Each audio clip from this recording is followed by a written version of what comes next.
Reverend Kusi Boateng and Samuel Okudzeto Ablakwa. Let's begin with the allegations that were leveled by Samuel Okudzeto, and then we take it step by step. So the North Tongue MP, Honorable Ablakwa, has accused the... sorry, viewers, about that. Okay, the North Tongue MP, Honorable Okudzeto Ablakwa, has accused the Secretary of the Board of Trustees of the National Cathedral, Reverend Kusi Boateng, the following. Now, we isolated the allegations of Ablakwa into 3 paragraphs, okay? So, this is paragraph number 1. It is an alleged fraudulent ownership of JNS Talent Company. I'm not sure how the ownership is fraudulent, but let's move on. He says that one JNS Talent Company, which Mr. Ablakwa alleges has no history of construction, received 2.6 million from the National Cathedral Secretariat. He further alleges that Reverend Kusi Boateng owns this company. Okay. The second allegation is that the Reverend Kusi uses 2 passports, a normal and a diplomatic one, which bear the name Kwabena Edujemfi. This name was not on the incorporation documents of the cathedral. Okay, so the allegation here must be looked at again. Paragraph number 2, allegation number 2. He says the Reverend Kusi Boateng uses 2 passports, which is correct. We have obtained biodata pages of both passports. We'll show you. Now he says a normal one and a diplomatic one. That's also correct. He says they bear the name, which bear the name. So he doesn't quite say that the 2 passports bear the same name. But the 2 passports do bear the name Kwabena Edujemfi. This name was not on the incorporation documents of the National Cathedral. We will deal with that. Paragraph number 3. He says that when the National Cathedral of Ghana was being incorporated on 19 July 2019, Reverend Victor Kusi Boateng used his driver's license for the registration.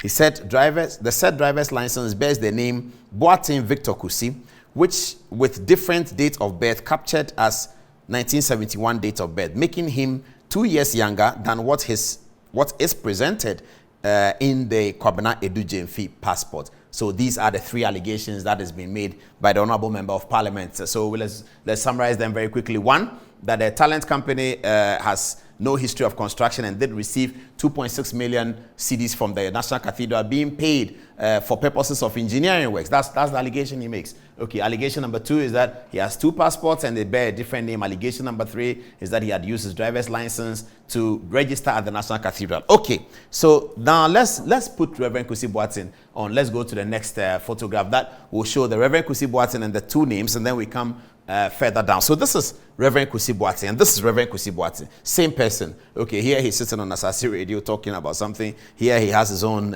photograph. Okay, so this is Kusi Boateng, Victor Kusi Boateng, and this is Kwabena Edujemfi. You can see it's the same person, same name that he uses. Okay, so why does he call himself Reverend Kusi Boateng here, and he calls himself Kwabena Edujemfi here? So the narration is very interesting.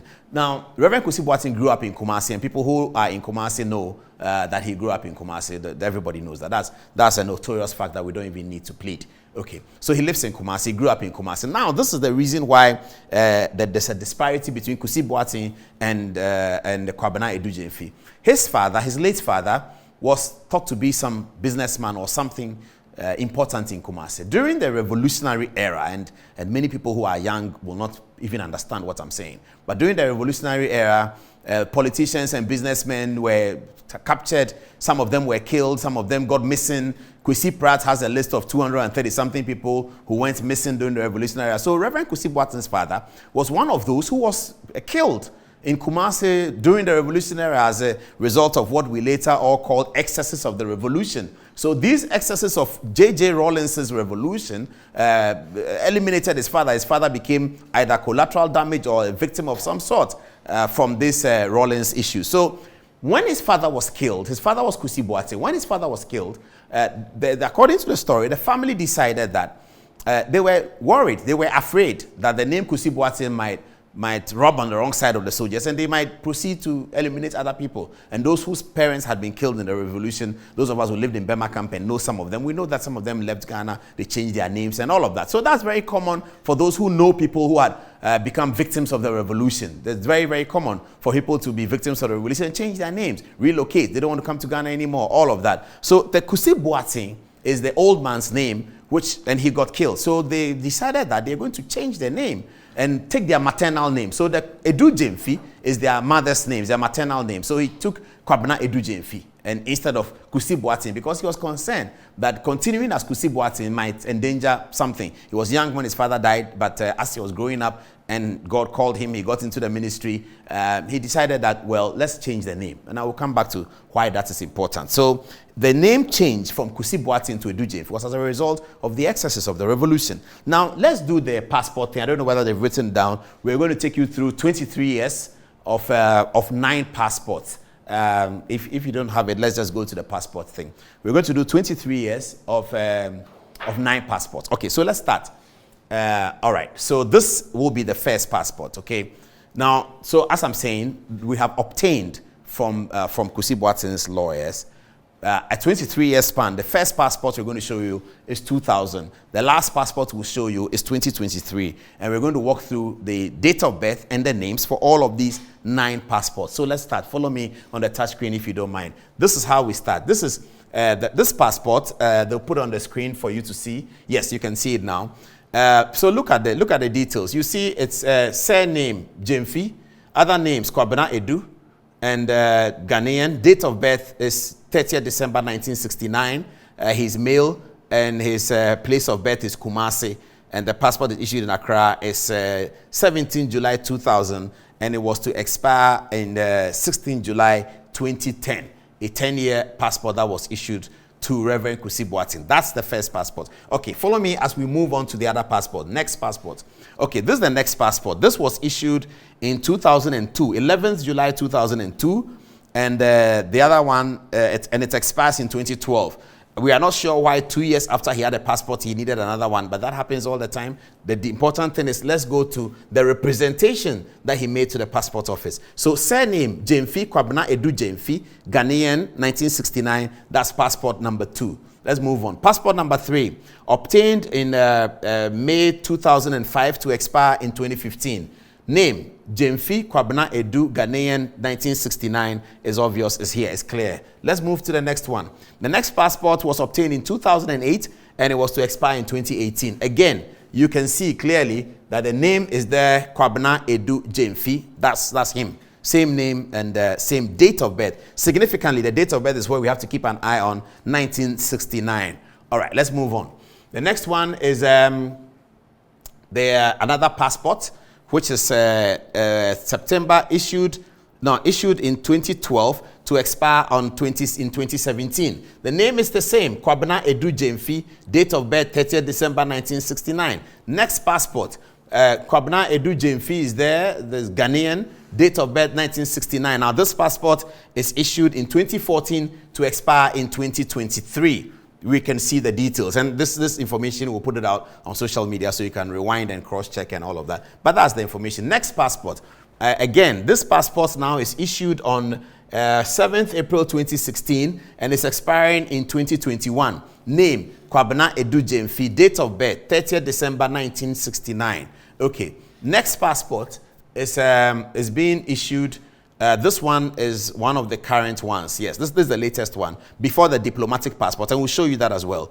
Now, this 16 May 2018, date of issue, and it's expiring in 2023. Name, Kwabena Edu Gyamfi. He's Ghanaian, and he's born on 30th December 1969. Okay, now this is the diplomatic passport that Honorable Ablakwa refers to. So Reverend Kusi Boateng has 2 passports, the regular one and the diplomatic one. That's correct. This is the regular one. I just go back to it. This is the regular one that I showed you. This is a regular passport. The current passport that he has, with which he travels today, Kwabena Edu Gyamfi, and his date of birth is 30th December 1969. This is the diplomatic passport, which is issued by Ministry of Foreign Affairs to some people, and it's Kwabena Edu Gyamfi. He's Ghanaian, and his date of birth is 30th December 1969. The passport is issued on 25th November 2021. Is due to expire on 24th November 2026. That's the diplomatic passport. So let's build the story, viewers. Let's follow the story. We're moving on.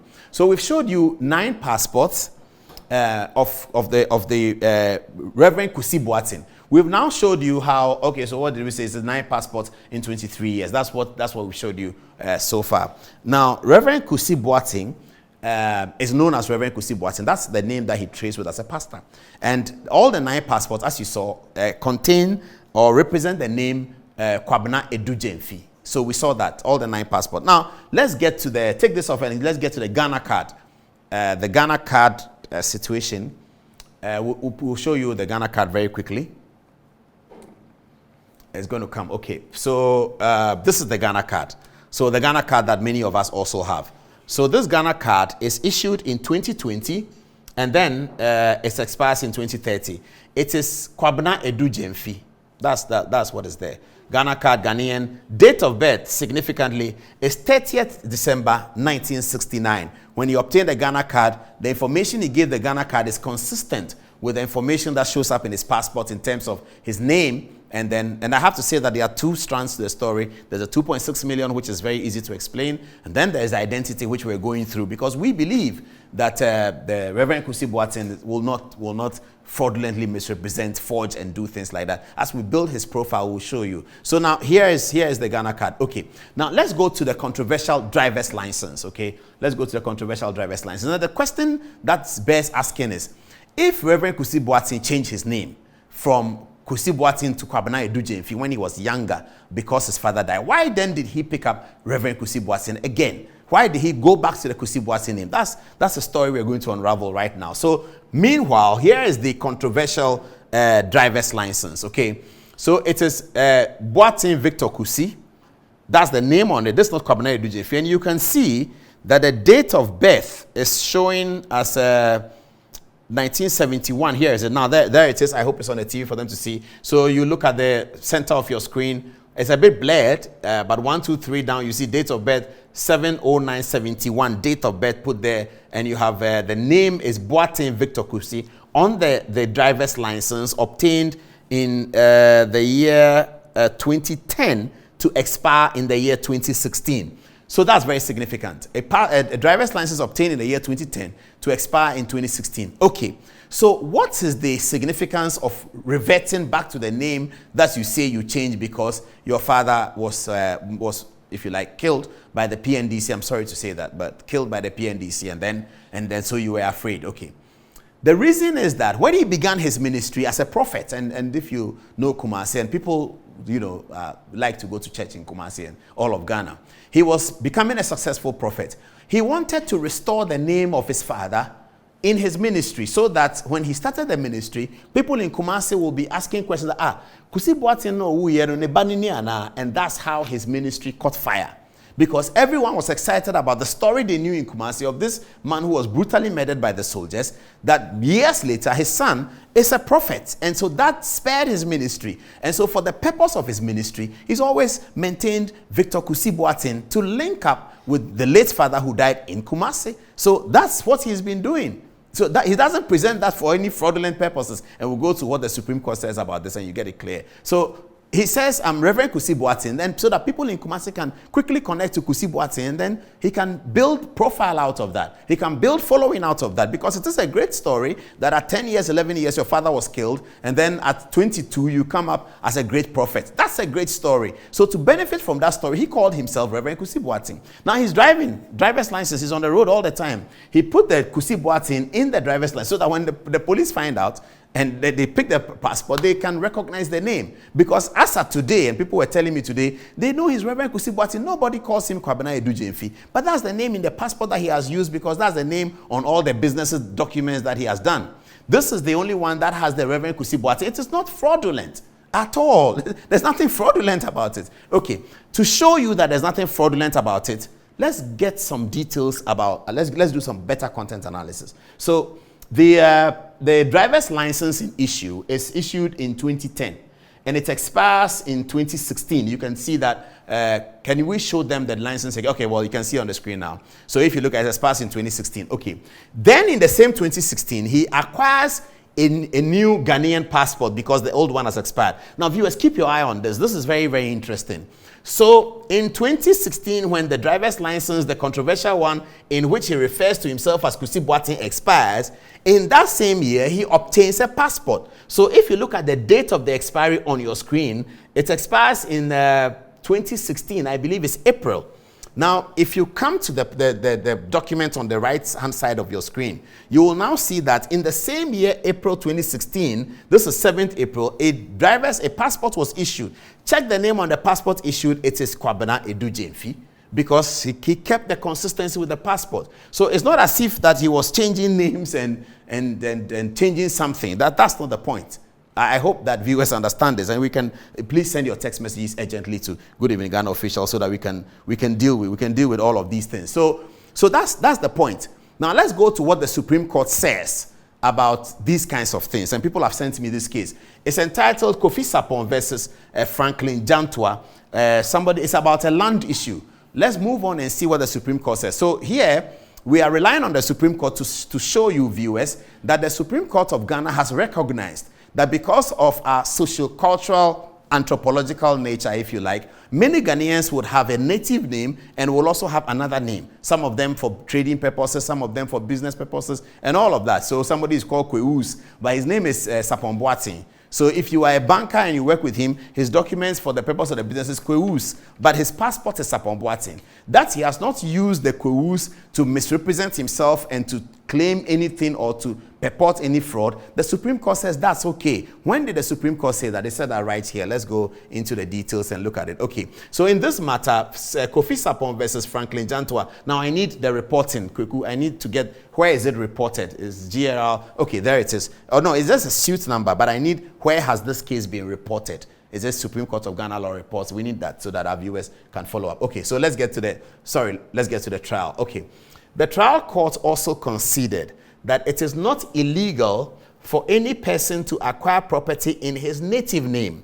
The Court of Appeal considered this and concluded it did not violate any law unless there was proof that it was done with a criminal purpose. That's very interesting. So the Reverend Kusi Boateng's driver's license that has his name Kusi Boateng on it, was it acquired for a criminal purpose?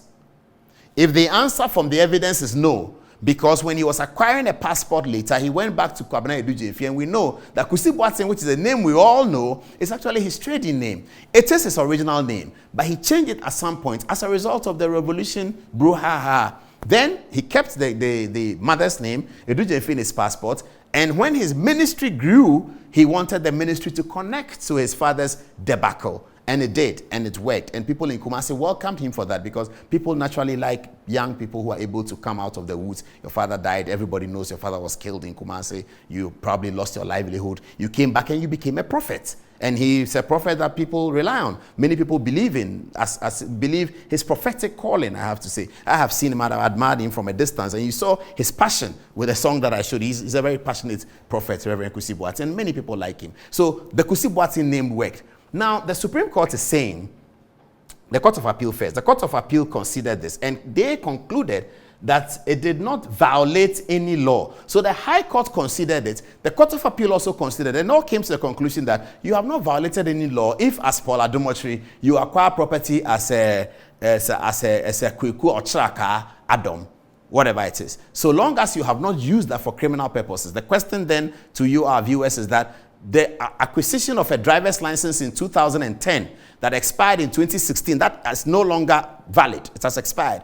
That the use of the name Reverend Kusi Boateng on that driver's license that he intended to purport some fraud, something like that. It's a question for you to answer, but we answer that question in the typical negative. It wasn't for fraudulent purposes. Thus, it will not surprise anybody if such a person acquired property in the native name. It is an age-old practice, the Supreme Court said. This is the Supreme Court affirming the position of the High Court and the Court of Appeal. So both the High Court and the Court of Appeal in the trial process, this is a Supreme Court authority. So the matter traveled from High Court, Court of Appeal, and the Supreme Court. The High Court held that if you have found somebody using different names, to the extent that he has not used one of them to procure any fraudulent matter, there's no problem with it. And the Court of Appeal considered it and also came to the same conclusion. It says here, the Court of Appeal considered this and concluded that it did not violate any law unless there was proof that it was done with a criminal intent. We are wondering whether with these revelations, the jurisdiction of Shraj is not completely ousted.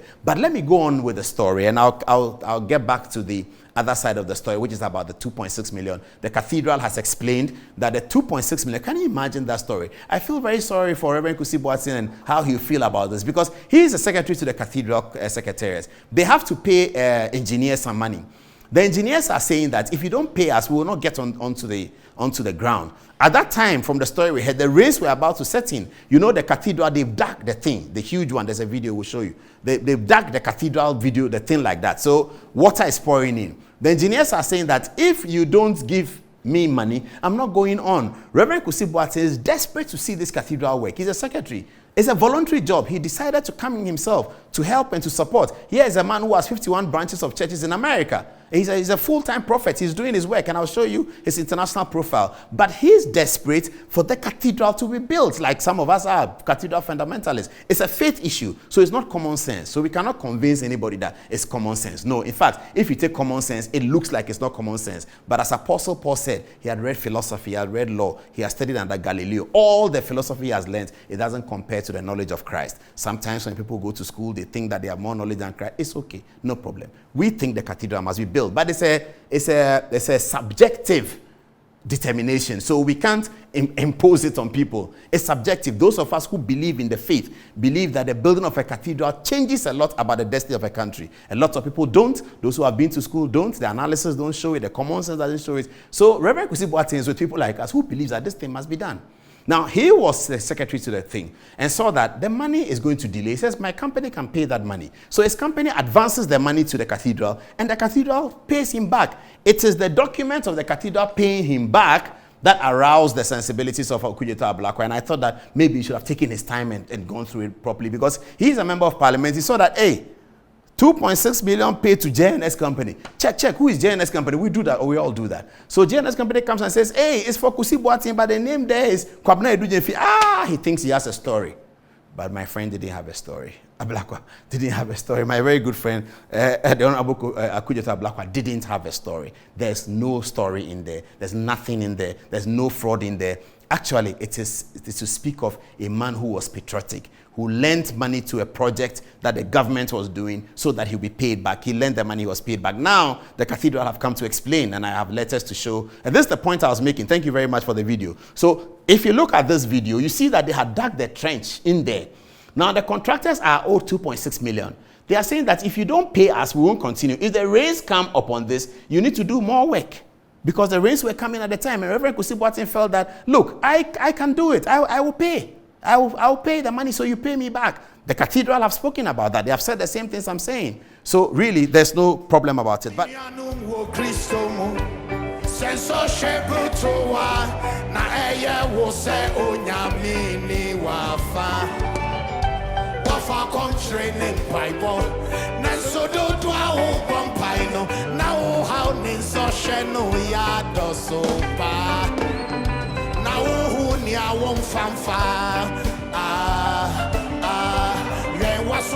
Masemi, oh he kesia yesom no die, oh ye no kwafu nyame. Oh ni awun to me hunu, oh ye keri ampo nyame. Why ye shishe biamawo, nebe mawa setina papa enti soni muye, ema bonsa dadawo, if say nyame dawo, na opedye soni muye. If he say